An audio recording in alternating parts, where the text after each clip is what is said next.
those who said no. This long-term cost of the post-9/11 wars of choice will run over $6 trillion. Is anybody asking one reason why we have a $16 trillion debt? We borrowed money from China, Japan, and South Korea to pursue these wars while those countries built their economy and their infrastructure. We blew up bridges in Iraq, Afghanistan, and Pakistan at such expense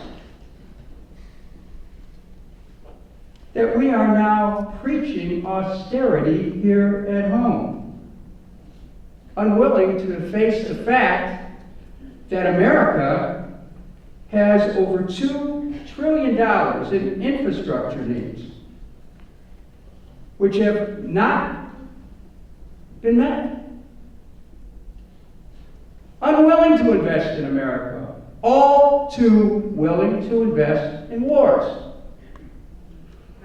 Hey, wait a minute. If we're spending half of our budget on the implements of war and preparing for war, what if we spent just a couple percentage points on trying to create peace? How about their financial issues? China, Japan, they're reinvesting in their country. We're not doing that. We have the power under the Constitution, Article 1, Section 8, to coin or create money. It's an inherent power of the government that was written into the Constitution specifically so we wouldn't be in hock to the banks. A series of presidents warned against that. In 1913, the Federal Reserve Act was written, and what happened is that it took over the money power. So the government then was at the threshold, you pass an income tax, you fund the government, but actually what happened is it imposed on the people a greater responsibility for coming up with the resources for governance instead of recognizing that the innate power to put money into circulation rested with the government. Instead, what do we have? Money is debt. Money is debt. The whole system is upside down.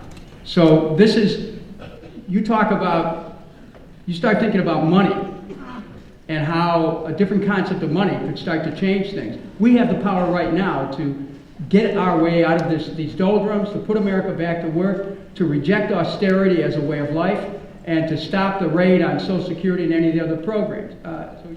Social justice and economics are twins in the same march here.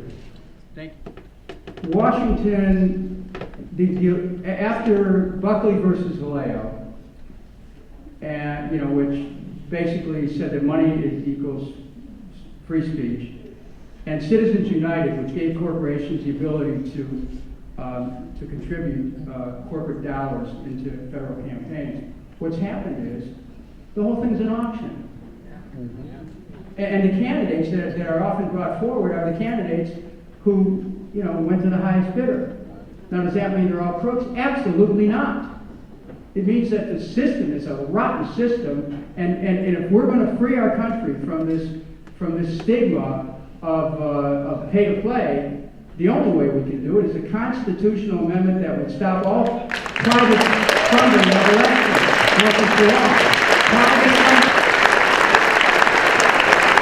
Thank you for being here.